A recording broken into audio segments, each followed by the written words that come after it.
All right, all right. All right, so here we go. I got my little homie Mackenzie with me. We're gonna make Bokashi balls. So we are looking at, Mackenzie's never done this, so we're gonna do it together. This is gonna be easy, don't complicate it.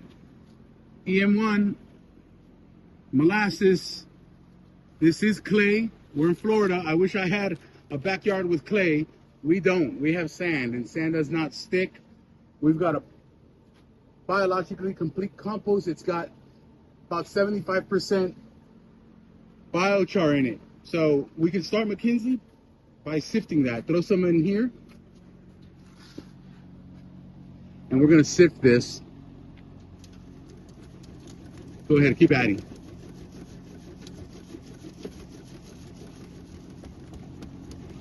Yeah. Good, shake it up.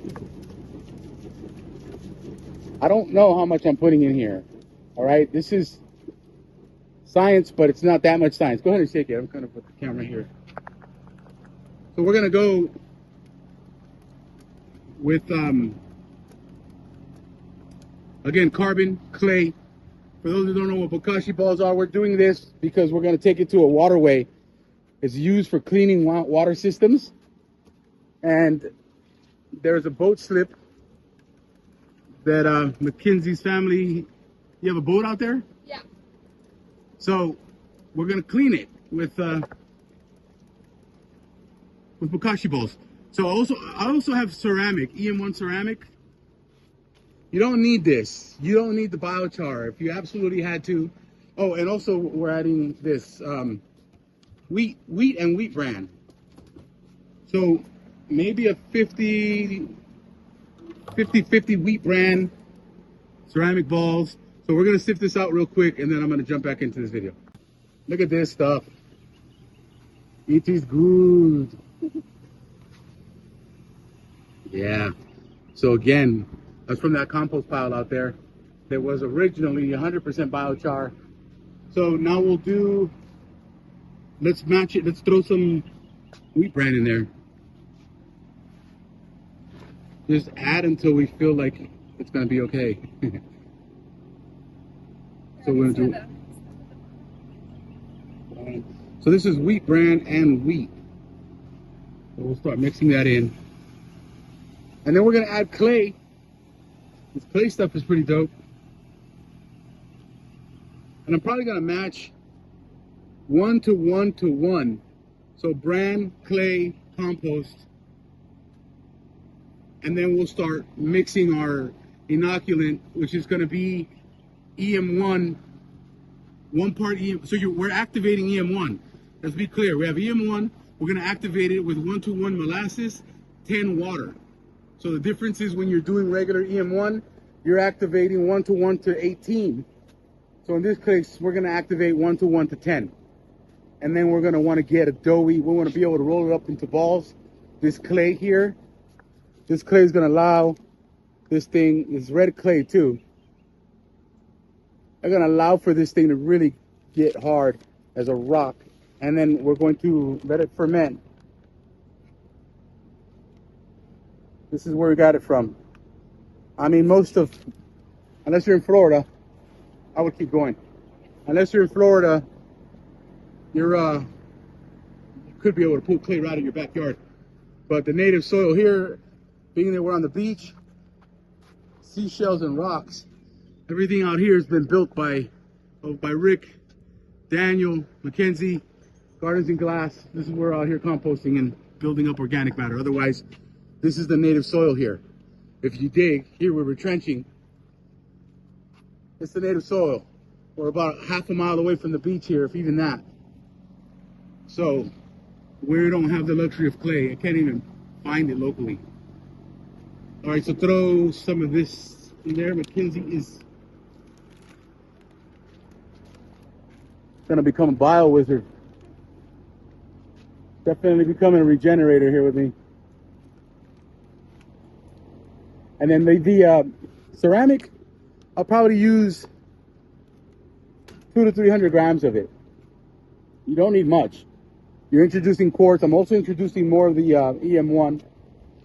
And so the idea with these Bokashi balls, when you put them in water, pond, lakes, whatever it may be, it slowly, what did you call it? Like a bath bomb. Like a bath bomb. I guess they slowly dispense as they deteriorate in the water, releasing labs, releasing the purple non-sulfur, releasing everything out there that's going to start out competing for nitrogen, especially if you're dealing or up against algae and you're putting probiotics in the system. And plus it's fun. It's good to do with kids, especially. I plan on doing this with the students over at Winter Garden, but that'll be cool. Anyway, we'll tune back in when we're done mixing. Now we're gonna, what was it, a 1 to 10 dilution? And now we're just gonna start mixing it in. And we're gonna be looking for a certain consistency. And just keep going, but this is gonna start caking up. We'll do like one more, and then we'll take a good. All right, let's mix this now.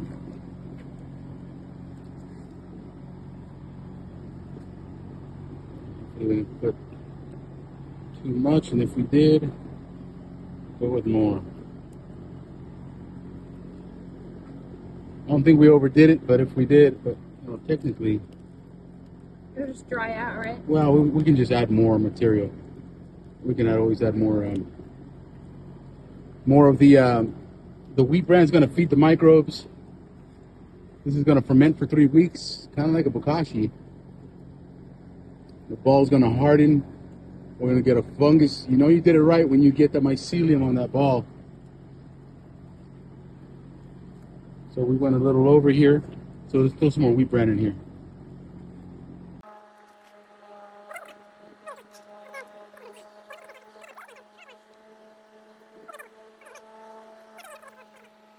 Okay, we're back.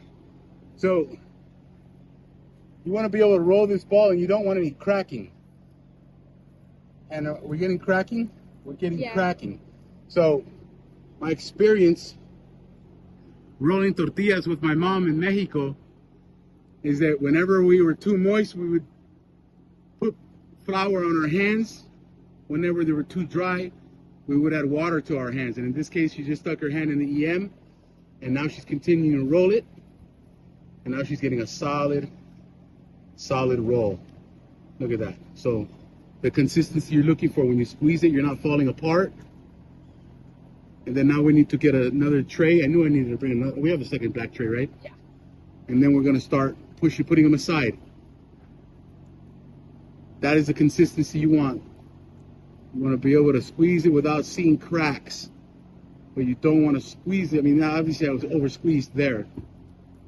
So if you're too dry, I can either try to figure out the exact moisture here, or dip your hand in the EM1.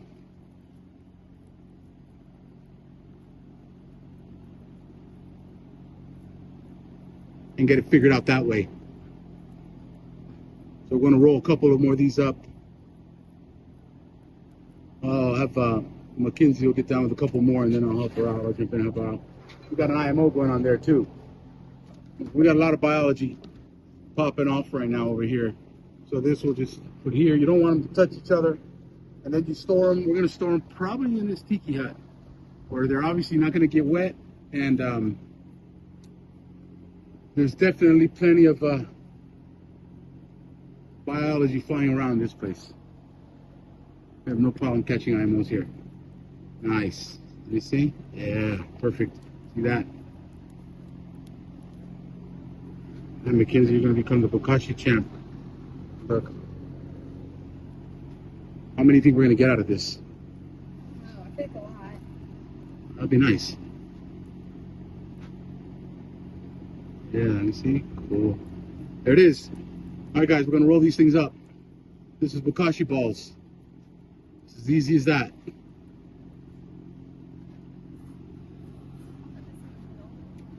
Oh. All right, I'm back. So we're gonna just keep them out of the way because this is a 3-week process. So Mackenzie's gonna cover them, and then we're gonna put bricks on them. We don't know if the raccoons are gonna go after them, but they definitely love Bokashi. They like the smell of Bokashi.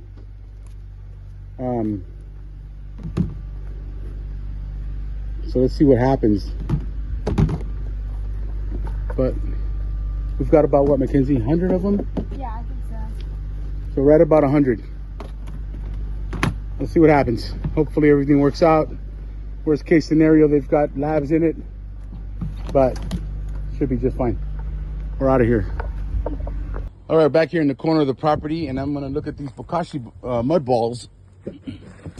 And well, we've got fungal growth. These are 3 weeks in, just a little over 3 weeks in. They're hard as a rock.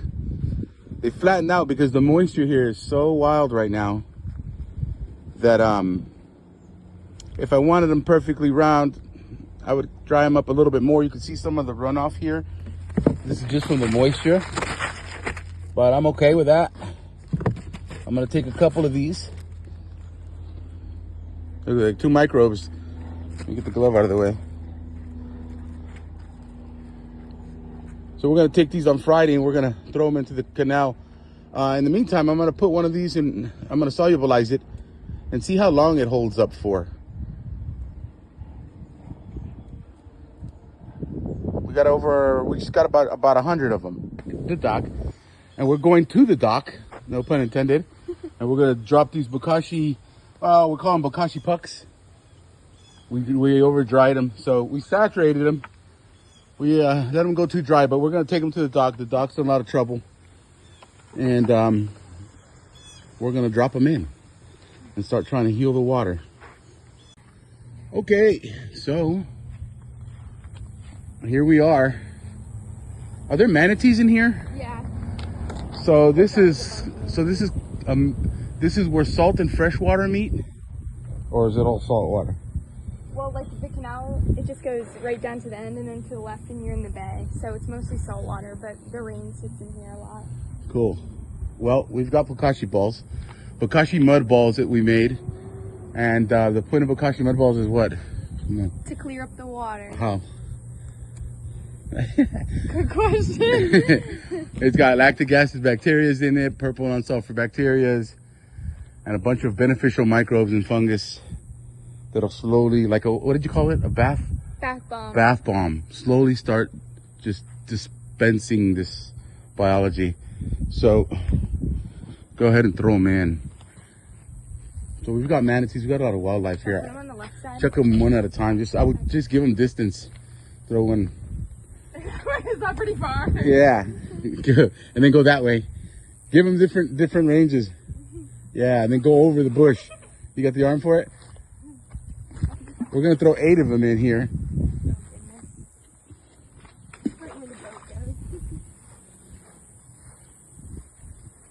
This boat slipped, so hopefully they help. We've got a lot more we're gonna put in here.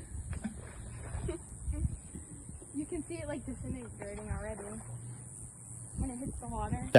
Yeah. Okay, we're gonna drop 25 more. Should I set some like right here? Yeah, just right on the edge there.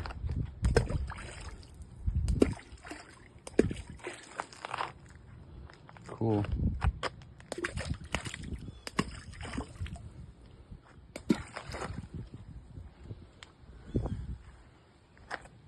It's got to be beneficial. Yep.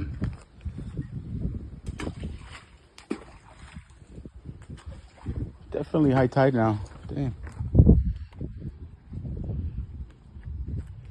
This little pathway, huh?